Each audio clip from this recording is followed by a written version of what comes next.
Bonjour à tous, Lucie Renaudot, chef de produit Surface. Depuis 2012, Microsoft, avec la gamme Microsoft Surface, développe une gamme d'équipements premium pour offrir aux utilisateurs la meilleure expérience sur les offres cloud de Microsoft, et notamment Microsoft 365 et la solution de collaboration Teams.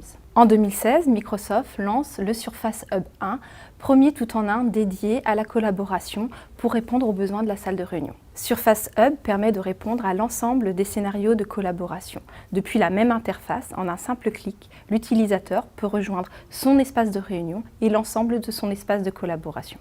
Dans sa nouvelle version, le Surface Hub 2 bénéficie d'un nouveau design épuré et avec son nouveau pied mobile, issu d'une collaboration avec Steelcase ainsi qu'avec sa batterie qui le rend complètement autonome, il devient mobile et permet de venir transformer n'importe quel espace, une salle de réunion, un open space, une cafétéria, en un espace de collaboration. Dans cette vidéo, nous avons souhaité répondre à un certain nombre de vos questions concernant l'intégration de votre Surface Hub ou le management de votre Surface Hub. Nous allons ainsi aborder un certain nombre de points, notamment comment intégrer un Surface Hub dans votre architecture cloud ou à l'inverse, comment intégrer le Surface Hub dans une architecture on-premise. Nous aborderons comment manager le Surface Hub 2 et nous finaliserons cette vidéo en vous démontrant comment le Surface Hub 2 est l'une des solutions les plus sécurisées du marché. Sur Surface Hub, comme pour l'ensemble de la gamme Surface, nous vous conseillons de vous rapprocher de votre partenaire. Il saura vous conseiller plus amplement et pourra répondre à l'ensemble de vos questions. Seul votre partenaire saura vous conseiller et proposer une offre de service dédiée Surface Hub adéquate, répondant spécifiquement aux besoins de votre IT. Vous voyez ici à l'écran l'ensemble des partenaires Surface qui peuvent répondre à vos questions. En complément, vous trouverez ici un certain nombre de liens vers des contenus et des vidéos qui répondront à toutes vos questions.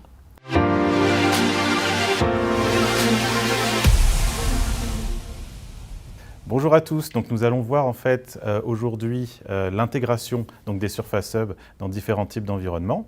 Nous allons tout d'abord voir en fait l'intégration dans un environnement de type cloud, avant de voir en fait l'intégration dans un environnement de type on-premise. Puis nous verrons en fait l'aspect management des Surface Hub afin de les intégrer dans une première partie et de les manager dans une seconde partie afin en fait de les gérer en groupe à l'intérieur d'une infrastructure d'entreprise. Dans un premier temps, nous allons voir en fait les dépendances de la Surface Hub vis-à-vis des différents environnements possibles et des différentes licences possibles. Donc comme vous le savez, la Surface Hub a des dépendances par rapport à Teams, mais également avec Skype for Business, comme vous le savez, également avec le whiteboard, Windows 10 pour le management, Office 365 si on est dans le cloud, et EMS si on a la sécurité et le management donc dans le cloud. Donc la Surface Hub en fait a différents types de comptes. Elle a besoin d'un compte de type email, donc via Exchange, et elle a besoin d'un compte de type Voice qui peut être soit Skype for Business on-premise ou online, soit Teams online uniquement. Par rapport au licensing, nous recommandons pour la Surface Hub d'intégrer le plus fréquemment possible la licence Meeting Room qui est spécifiquement dédiée aux salles de réunion chez Microsoft. L'avantage de cette licence est qu'elle intègre toutes les configurations, y compris on-premise et cloud, sans avoir besoin de commander des composants spécifiques séparément afin d'intégrer une Surface Hub dans un environnement IT donné. Donc, les composants qui sont inclus sont la licence Teams ou la CAL Skype for Business On-Prem ou en effet la licence Skype Online. Nous allons voir les différentes configurations possibles entre l'online, l'on-prem et l'hybride. Cette licence intègre également, et c'est tout l'intérêt de celle-ci, la licence Phone System, qui permet de passer un appel depuis la Surface Hub, ainsi que la licence Intune, qui permet en fait de la manager à distance afin de gérer plusieurs Surface Hub dans une infrastructure donnée. Également, nous avons une licence Audio Conferencing qui permettra en fait de rajouter des utilisateurs dans un call ad hoc pour Surface Hub. Par rapport aux différents environnements possibles pour la Surface Hub, nous avons tout d'abord en fait l'environnement online, qui est à 100% en fait dans le cloud avec un compte Exchange dans le cloud, un compte Skype for Business online ou Teams qui est forcément online et un compte Azure AD associé qui lui aussi est donc online. Nous avons ensuite la possibilité d'intégrer la Surface Hub entièrement on-premise afin d'intégrer son compte mail via un serveur Exchange on-premise, son compte Skype for Business on-premise et son compte Active Directory également on-premise. Nous avons ensuite le loisir de pouvoir hybridiser l'infrastructure, de pouvoir avoir une partie du compte qui est hébergée online, par exemple le mail, ou alors la partie Skype Online ou Teams, au choix, ou alors pour la partie Active Directory Azure AD, la possibilité en fait de choisir d'aller vers une machine qui sera gérée en Active Directory par exemple, mais avec un compte Teams qui lui pourrait être online et un compte Exchange qui lui pourrait être on-premise. Toutes ces configurations font partie des configurations hybrides. L'hybride est également entendu d'un point de vue Skype for Business comme étant en fait un compte qui pourra fonctionner soit entièrement online, soit entièrement on-prem, avec d'autres comptes de la même organisation qui, eux, pourront être de l'autre côté, donc soit on-prem, soit online. D'un point de vue Microsoft, en fait, il est important de noter les versions qui sont supportées sur les Surface Hub. Attention par rapport au support. Nous entendons par support, en fait, une version qui pourra avoir un employé Microsoft qui pourra répondre aux questions de support vis-à-vis de ces technologies. Cela ne voudra pas dire que ça ne fonctionnera pas d'un point de vue technique. Donc, en termes de support Microsoft, nous supportons les versions dites N-2, soit les versions pour Exchange à partir de Exchange 2016, et pour Skype for Business également à partir donc, de Skype for Business 2016. Donc, par rapport au support des différentes licences sur la Surface Hub, nous supportons les versions N-2. Donc en fait, les dernières versions à partir de celle qui est supportée aujourd'hui. Donc à savoir du coup que toute la partie Lync 2013 et Exchange également 2013 fonctionneront éventuellement, mais ne seront pas en fait supportées d'un point de vue d'un employé Microsoft qui pourrait répondre à certaines questions. Donc par contre, vous pourriez avoir des réponses via les forums publics qui tournent dans la sphère Microsoft.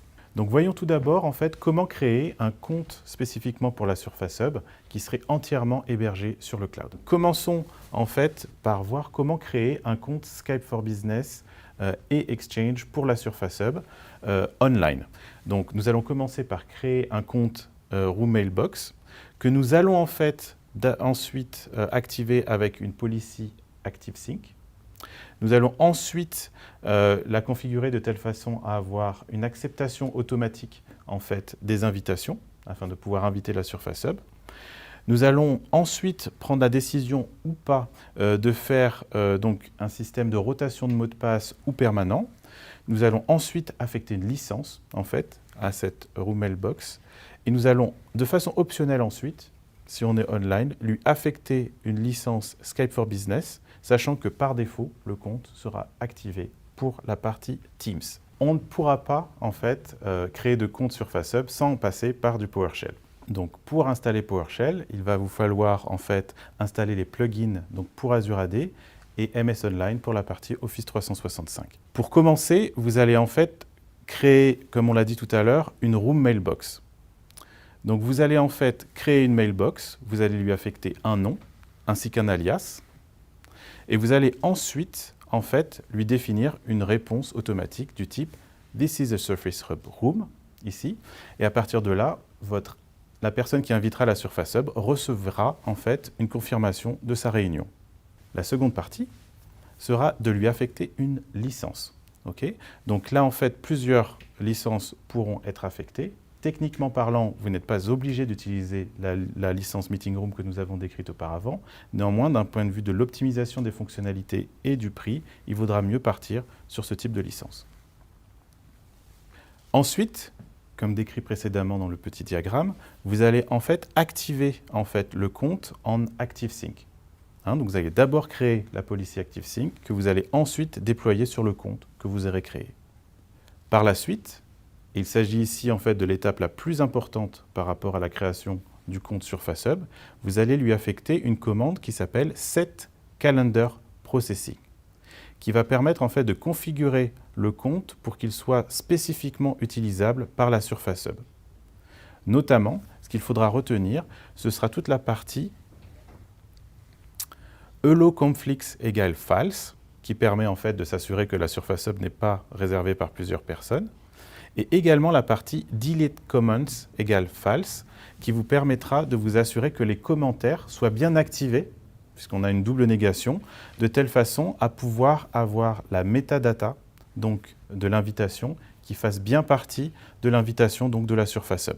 Donc, par la suite, si vous voulez activer en fait, un Skype for Business online donc, pour le compte Surface Hub, vous allez pouvoir en fait, créer un compte CS Meeting Room en plus donc, des comptes précédemment créés et en fait l'activer par la suite avec les différents éléments qui sont communiqués donc, dans la documentation Microsoft qui sont sur le docs que nous verrons par la suite.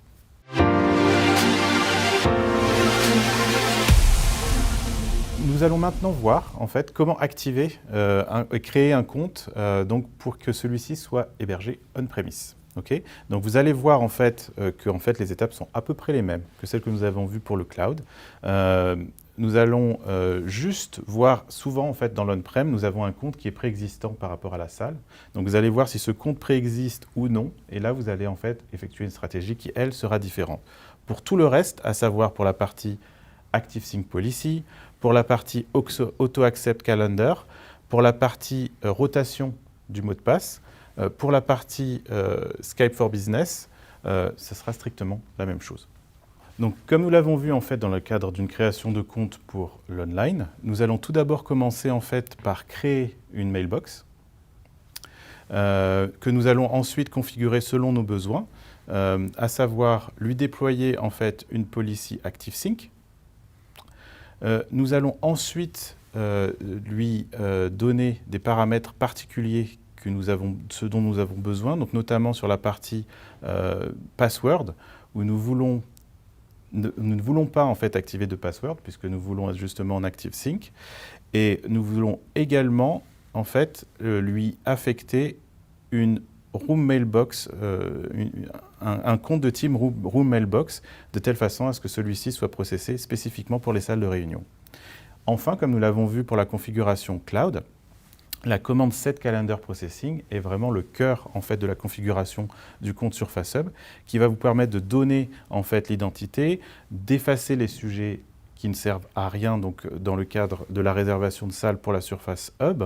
Nous allons ensuite également, donc comme nous l'avons vu, empêcher les conflits de réunion et également effacer les commentaires deux fois, donc delete comments égale false revient en fait à enable comments égale true, donc une double négation.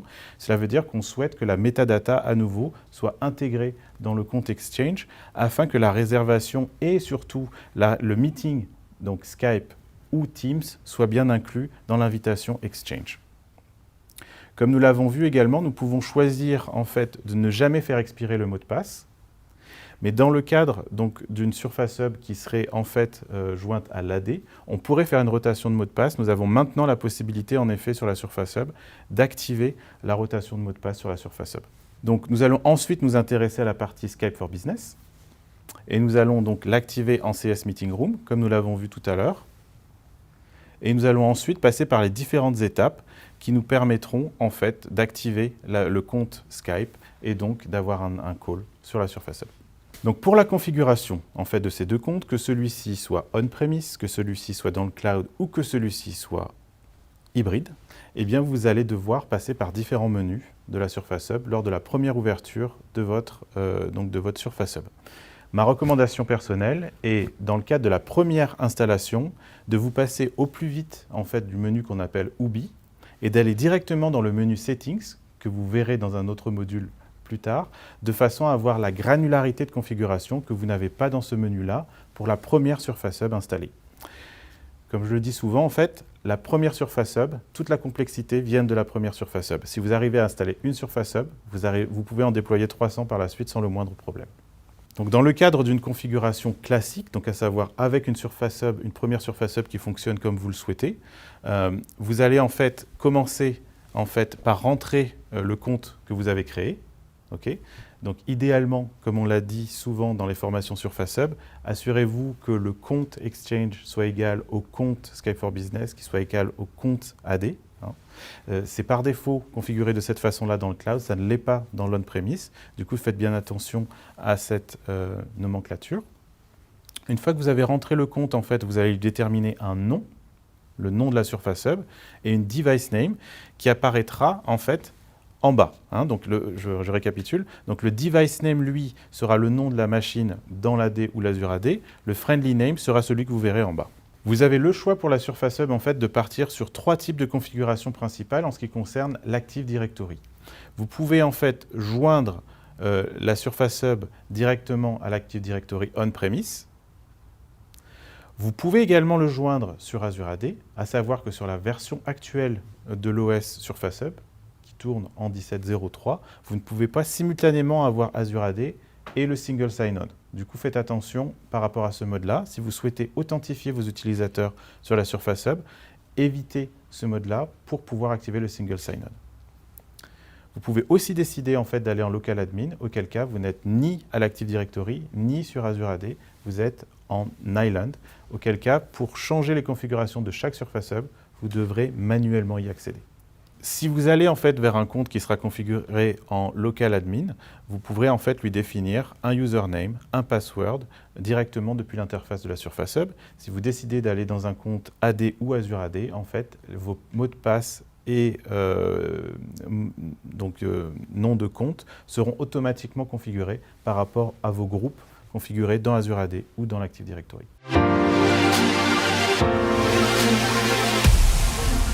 Donc nous allons maintenant voir comment adresser le sujet du management des Surface Hub dans les entreprises.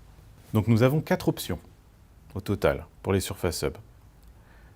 Nous déciderons soit en fait de les gérer par Intune, donc le MDM de Microsoft. Nous déciderons éventuellement de les gérer par un MDM tiers que nous n'adresserons pas dans cette séance. Nous allons en fait gérer la hub localement par le menu Local Settings. Et nous allons gérer la configuration de la Surface Hub par Provisioning Package, à savoir par clé USB directement sur la Surface Hub. Nous allons commencer par la configuration par le menu Local Settings. Vous l'avez vu dans un autre module. Vous allez en fait pouvoir directement accéder aux différents menus auxquels vous êtes déjà familier dans Windows 10. Je rappelle que la Surface Hub est une machine Windows 10 qui vont vous permettre de changer à peu près tous les paramètres de compte, d'audio, de gestion des mises à jour, directement sur le menu Windows que vous connaissez déjà. Par rapport à la configuration des proxys, nous allons adresser ce sujet en particulier donc au travers de notre interface web un peu plus tard. Vous aurez la possibilité de le configurer directement par le menu local. Mais dans le cadre d'une configuration avancée, vous ne pourrez vous passer de l'utilisation d'un MDM de type Intune. N'oubliez jamais, lors d'une intégration de Surface Hub, d'intégrer les clés et vous assurer que les clés BitLocker sont bien sauvées quelque part. Si vous êtes dans le cloud, les clés BitLocker sont automatiquement sauvées dans le compte Azure AD. Si vous êtes en Azure AD ou en local admin, il vaut mieux la sauver manuellement avec une clé USB avant de déployer vos Surface Hub.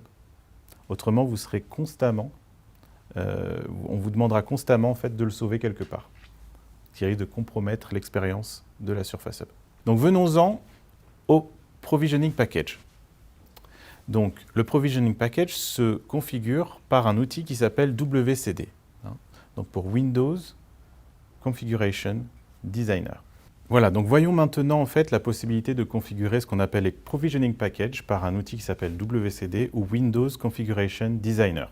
Donc cet outil est téléchargeable sur le store Microsoft et vous allez en fait pouvoir directement créer un Provisioning Package pour la Surface Hub qui est déjà prévu par l'outil. Vous avez 2 options. Soit vous allez dans la partie facile, à savoir le menu par défaut qui vous est proposé, qui va vous permettre directement en fait, de créer, d'additionner des certificats, éventuellement donc d'ajouter des applications et tout autre type, dont les proxys de settings que vous voudriez ajouter donc, à la configuration. Ma recommandation, ça serait de vous familiariser avec le menu qui est éventuellement un petit peu plus avancé, qui va vous permettre en fait, d'avoir une granularité de configuration plus intéressante par rapport aux différents cas de la vie réelle. Le premier cas qui est le plus nécessaire en fait, dans la plupart des infrastructures, c'est l'addition d'un certificat d'entreprise. Et celui-ci pourra être additionné dans les 2 cas, donc soit par la configuration facile, soit par la configuration plus manuelle. Donc voyons un cas spécifique qui pourrait vous être intéressant dans le cas de déploiement de masse de Surface Hub. De masse, j'entends, on va dire, de 5 à 50 typiquement, où on veut se faciliter la vie donc, pour la configuration de plusieurs Surface Hub à la fois. Donc vous allez pouvoir en fait créer ce qu'on appelle un configuration file, basé sur un fichier de type CSV, donc Comma Separated Value, et qui va vous permettre en fait de créer directement dans ce configuration file, par exemple, les différents comptes, les différents passwords et les différents noms des différentes Surface Hub dans votre déploiement. Encore une fois, pour en revenir au sujet qu'on a vu dans une autre rubrique, je vous recommanderais de prévoir un déploiement de groupe une fois que la première Surface Hub aura fonctionné correctement. Essayez d'éviter d'aller vers un déploiement de groupe sans avoir validé l'étape numéro 1. Donc une fois que vous avez créé en fait votre fichier et votre provisioning package pour un déploiement de groupe, vous allez pouvoir en fait directement dans le menu UBI, Out of Box Experience, aller sur votre clé USB et choisir en fait le compte que vous avez souhaité déployer sur cette Surface Hub spécifiquement. Et à partir de là, tout le reste se fera de façon automatique, de façon à la déployer le plus rapidement possible. Donc une fois que vous avez créé en fait votre provisioning package avec le fichier intégré, donc le CSV qui vous permettra de déployer plus rapidement vos Surface Hub, voyons ce qui se passe quand vous venez devant une Surface Hub qui vient tout juste d'être installée, que vous souhaitez donc configurer. Donc dans le menu UBI, l'Out of Box Experience, vous allez en fait pouvoir directement adresser un menu qui vous permettra donc de configurer directement la Surface Hub au moyen en fait de cette clé USB. Vous allez pouvoir aller en fait sur votre média donc USB, sélectionner le compte que vous souhaitez déployer donc sur cette Surface Hub, et suite à cela, vous pourrez en fait directement déployer en fait les paramètres de compte spécifiques à cette ligne que vous avez configurée donc dans le fichier en question, de telle façon à accélérer le déploiement de cette Surface Hub. Donc entrons dans le vif du sujet, à savoir comment en fait manager une Surface Hub depuis Intune. Donc il y a différentes étapes dont vous devrez vous assurer, notamment la première qui consiste à choisir votre MDM Authority par défaut, et à partir de laquelle vous pourrez commencer à utiliser le MDM. Donc dans le cas d'Intune, vous allez choisir Intune comme MDM Authority. Si vous choisissez d'aller vers un autre type de MDM, vous allez pouvoir le faire à cet endroit-là, à la fin de router et que le MDM ait accès en fait donc à la configuration de votre Surface Hub. Voyons où, à quel endroit sur la Surface Hub vous allez pouvoir configurer en fait le compte spécifique qui vous permettra de configurer la Surface Hub. Donc, vous avez dans le menu Settings ou Paramètres en français, donc la possibilité de rentrer en fait dans le menu Surface Hub. Dans ce menu, vous allez rentrer en fait dans le menu Device Management. Et dans le menu Device Management, vous allez ajouter en fait un compte spécifique donc pour le MDM qui sera éventuellement le compte donc de la Surface Hub si la licence est active. Vous pouvez aussi choisir de directement vous authentifier en tant qu'admin, auquel cas la Surface Hub apparaîtra automatiquement dans l'interface Intune et vous pourrez ensuite l'affecter à un groupe de sécurité. Une fois que vous avez fait cela, le temps de propagation dans le cloud prend un peu de temps, cela peut prendre jusqu'à un quart d'heure environ, avant que vous le voyiez apparaître donc dans l'interface du MDM, donc d'Intune. Donc il est important de savoir les 3 grandes étapes d'un enrôlement donc d'une Surface Hub. L'étape numéro 1 est la configuration, donc l'enrôlement à proprement parler donc de la Surface Hub pour que celle-ci apparaisse donc dans l'interface d'Intune. L'étape numéro 2 en fait, consiste à accepter cette machine qui apparaît donc dans Intune et de l'importer dans un groupe de sécurité. Cette importation donc dans le groupe de sécurité peut se faire de façon manuelle ou automatique. Okay ? Auquel cas, en fait, si vous souhaitez faire un déploiement automatique, vous devrez créer des règles qui vous permettront en fait, automatiquement d'associer les Surface Hub dès qu'elles apparaissent dans Intune directement à un groupe de sécurité qui pourra par exemple s'appeler Surface Hub Group. Donc nous voyons ici en fait que la machine a été correctement enrôlée, mais elle n'a pas encore été évaluée en fait, et donc pas encore jointe à un groupe de sécurité. Donc une fois en fait que votre Surface Hub est manuellement ou automatiquement jointe à un groupe donc dans Azure AD, vous allez ensuite créer ce qu'on appelle des profils ou des templates.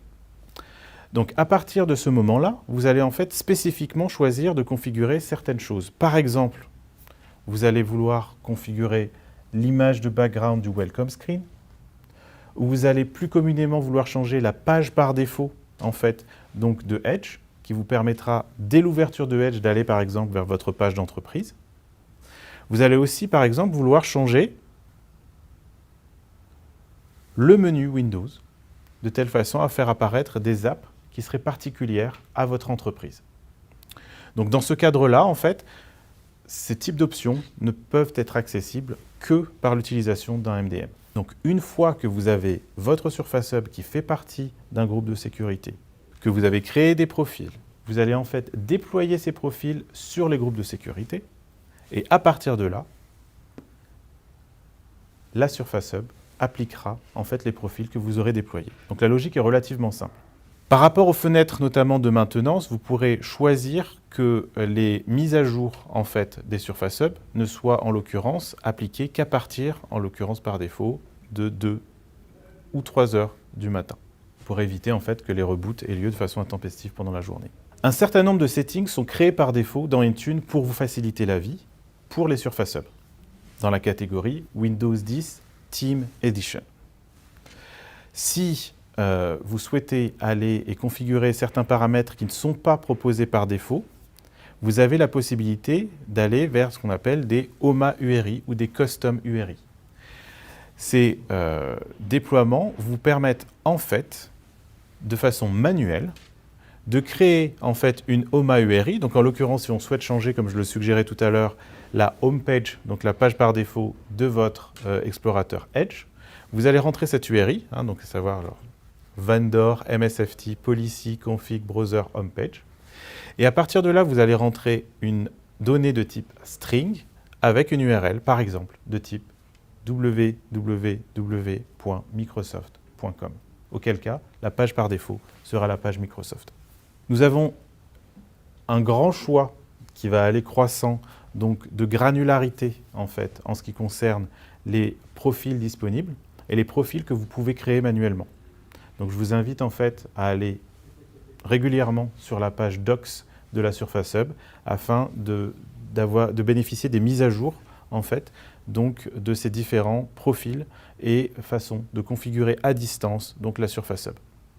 Comme nous l'avons vu tout à l'heure, une fois que nous avons notre Surface Hub qui fait partie d'un groupe de sécurité, que nous avons créé notre profil, nous allons choisir en fait, via cette slide, en fait, de l'assigner à un groupe de sécurité. C'est exactement ce qu'on fait ici. Donc en fait, on va choisir d'assigner le profil dans la rubrique Assignments et en fait de l'assigner à un groupe de sécurité qui est celui dans lequel se trouve la Surface Hub. Donc maintenant que nous avons vu comment déployer des configurations, nous allons maintenant voir comment déployer des applications sur les Surface Hub.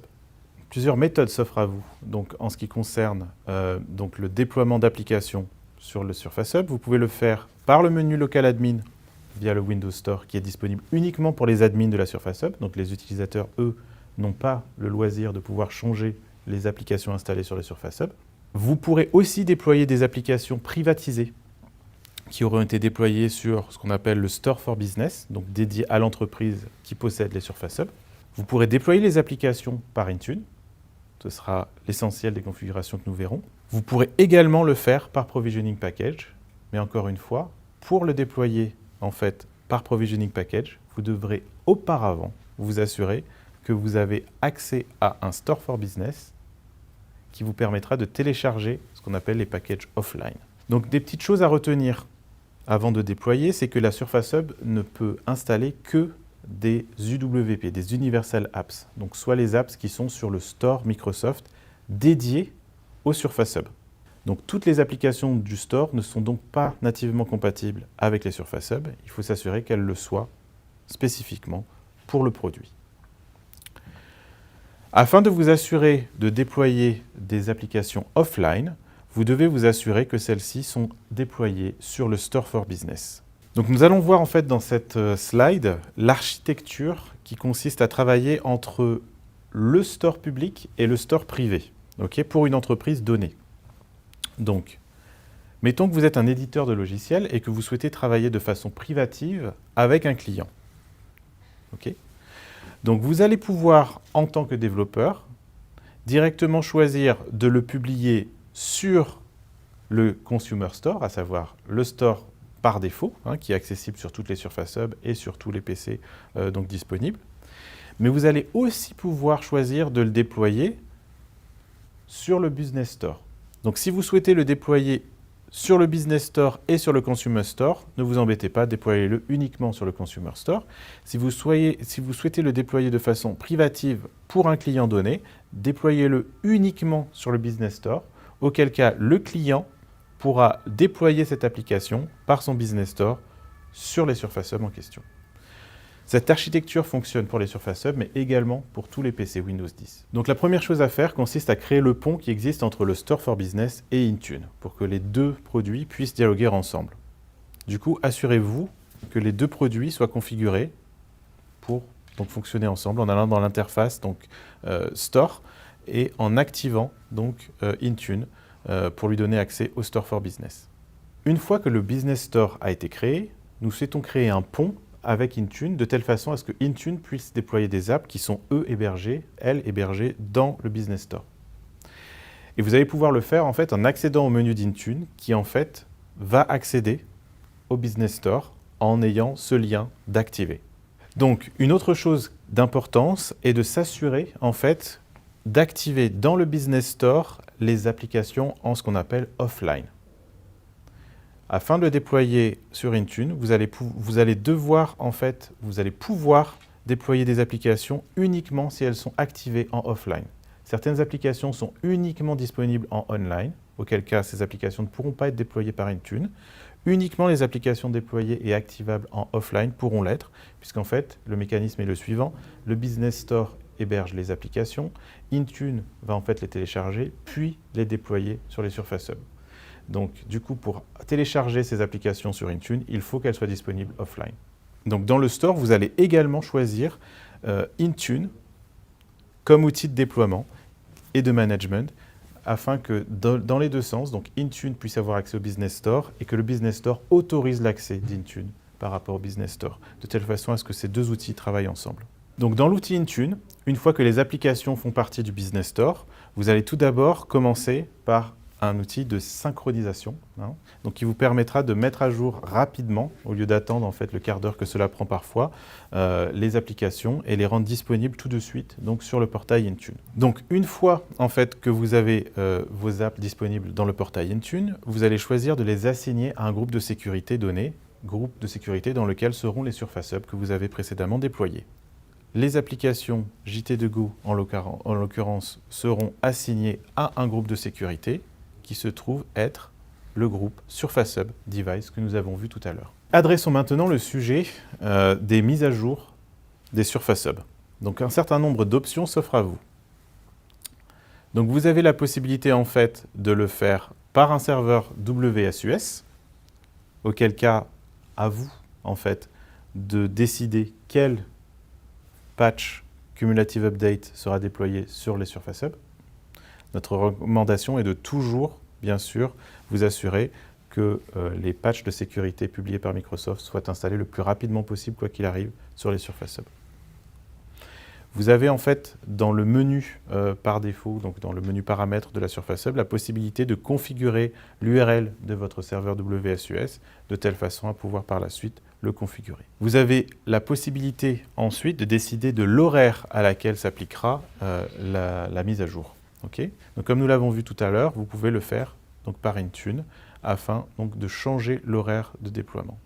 Vous pouvez également par Intune choisir en fait, de déployer le profil du serveur WSUS pour ne pas le faire manuellement par le menu paramètres. Donc par défaut, notre recommandation sur Surface Hub est dans la mesure du possible de directement vous brancher sur les branches Update que nous recommandons et que nous poussons directement donc, au niveau de Microsoft. Vous pouvez décider par Intune de retarder ces mises à jour d'une trentaine ou de 60 jours maximum, afin de vous assurer que les patchs étaient, on va dire, déjà déployés ailleurs avant qu'ils arrivent dans votre entreprise. Si vous le souhaitez néanmoins, vous pouvez bien sûr utiliser la technologie WSUS. Il n'est pas possible sur Surface Hub de déployer des mises à jour par SCCM. Donc voyons maintenant les différents outils qui vous permettront de faire un reset ou un recovery de votre Surface Hub 2S. Donc, vous pouvez choisir en fait de le faire directement donc, depuis le menu paramètres de la Surface Hub, auquel cas vous allez en fait faire un reset sur l'image par défaut qui sera en fait installée sur la Surface Hub. Si vous estimez pour une raison X ou Y que vous souhaitez repartir sur l'image proposée par défaut par le constructeur, à savoir Microsoft, si un certain nombre de mises à jour ou de configurations ont eu lieu entre-temps, vous pouvez faire ce qui s'appelle un Recover from the Cloud, auquel cas en fait cette image sera téléchargée sur les serveurs Microsoft et se réappliquera sur votre machine de telle façon à ce qu'elle recommence comme une machine toute neuve, mais néanmoins mise à jour. N'oubliez pas, comme nous l'avons vu auparavant, de toujours sauver votre clé BitLocker après chaque recovery ou reset, puisque cette clé BitLocker est régénérée systématiquement. Et ce qui est important de noter, c'est que si vous avez en fait des informations, vous échangez avec notre support, il est important de collecter des logs qui seront en fait directement disponibles dans la partie support donc, du menu paramètres. Vous avez sur la Surface Hub une autre option qui arrive, non pas en dernier recours, mais qui est également bonne à savoir, qui est le fait d'installer une BMR, une Bare Metal Recovery Image. Donc celle-ci sera disponible sur le site internet Surface. Donc je vous invite à taper dans votre moteur de recherche favori, donc Surface Recovery Image, auquel cas vous arriverez sur une page par défaut qui vous permettra de télécharger en fait l'image par défaut proposée par le constructeur, Microsoft, en rentrant juste le numéro de série de votre machine disponible au-dessous donc de la Surface Hub.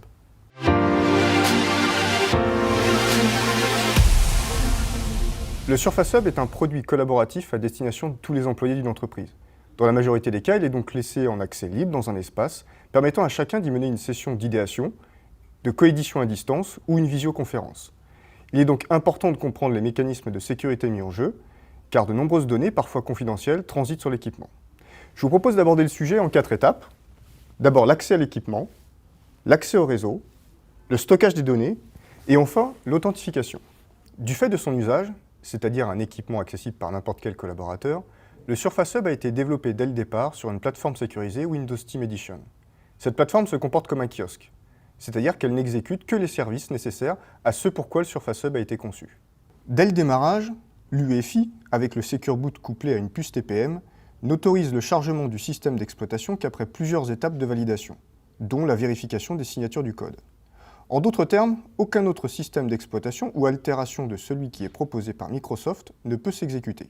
Une fois l'interface disponible, l'utilisateur accède à un système qui ne lui laisse aucune possibilité d'exécuter d'autres applications que celles prévues par l'administrateur et dont la signature a été vérifiée. D'une manière générale, les exécutables type exe, MSI, les scripts, comme les ActiveX, ou même les drivers, ne disposent pas des composants logiciels nécessaires pour se lancer. Personne, ni un utilisateur ni l'administrateur, ne peut installer d'application sur le Surface Hub en dehors de celles validées et certifiées dans le Microsoft Store. Pour les curieux, les mécanismes mis en œuvre ici sont ceux de Windows Application Control App Locker. Windows Defender vient parachever les défenses du Surface Hub avec une exécution permanente. Côté USB, comme nous venons de le voir, l'utilisateur n'aura accès qu'à des formats de documents ou d'images comme les PDF, PowerPoint, JPEG, et si l'administrateur le souhaite, il peut désactiver électriquement certains composants matériels, dont l'USB, au travers de différents outils comme le Surface Enterprise Management Mode, commun à toute la gamme Surface. Enfin, l'expérience utilisateur et la confidentialité des informations sont toujours préservées par le fait qu'à l'issue d'une session, le Surface Hub procède à une réinitialisation avant la prochaine utilisation. Le Surface Hub peut accéder au réseau au travers d'une connexion Wi-Fi ou filaire. Il supporte le chiffrement 802.1x que vous pouvez configurer au travers d'un MDM. Vous pouvez également importer manuellement vos certificats. Je souhaiterais surtout m'attarder sur la fonctionnalité Miracast, qui soulève parfois quelques interrogations. Le Miracast utilise le protocole Wi-Fi Direct, qui est un standard développé par la Wi-Fi Alliance. Il permet par exemple de projeter un écran de laptop sur le Surface Hub pour exploiter une application métier sur ce dernier. L'utilisation sur Windows 10 est extrêmement simple et ne nécessite aucun logiciel additionnel. La sécurité de ce protocole est fournie par WPA2.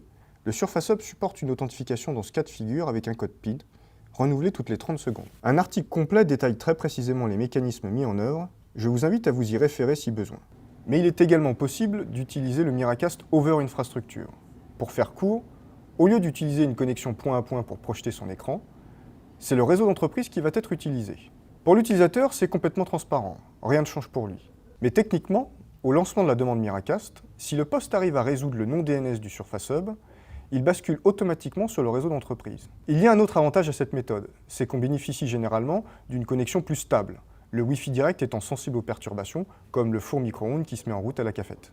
Le Surface Hub bénéficie de la protection BitLocker sur son unité de stockage SSD. Couplé à la puce TPM, vous avez la garantie que le chiffrement des données stockées correspond aux meilleurs standards du marché. Mais finalement, quelles données sont stockées? En fait, si on étudie les mécanismes mis en œuvre dans l'usage du Surface Hub, on s'aperçoit qu'à chaque fin d'utilisation, lorsque l'utilisateur appuie sur « Terminer la session », l'ensemble des données temporaires qui ont pu être présentes sur l'unité de stockage sont effacées, de sorte qu'il ne subsiste jamais aucune donnée accessible par un tiers après une utilisation. Dans un environnement Office 365, l'utilisateur a la possibilité de s'authentifier et de bénéficier d'un espace personnalisé sur le Surface Hub. Cela permet notamment d'accéder à son espace OneDrive et d'afficher des documents sur le Surface Hub sans avoir recours à une clé USB. C'est aussi un moyen simple d'accéder à plusieurs applications en ne s'authentifiant qu'une seule fois grâce au SSO. L'authentification permet également à l'utilisateur de contrôler les mécanismes de coédition et donc de choisir qui pourra écrire sur le document ou le tableau blanc dans sa session de collaboration. Cette authentification, si elle peut se faire au travers d'un identifiant et d'un mot de passe, peut s'avérer fastidieuse, même si un clavier externe Bluetooth peut être utilisé pour masquer sa saisie. Il est donc possible d'activer une authentification facilitée au travers d'un smartphone avec l'application Microsoft Authenticator, disponible sur iPhone et Android. Une fois configuré, en sélectionnant son nom dans la liste des participants à la réunion Surface Hub, une demande va être transmise sur le smartphone avec un PIN. La simple saisie de ce PIN va permettre de vous authentifier de manière sécurisée sur le Surface Hub et d'ouvrir votre espace. Enfin, pour conserver un haut niveau de sécurité, nous recommandons de suivre les mises à jour proposées au travers du Windows Update afin de garantir une protection maximale contre l'évolution des risques.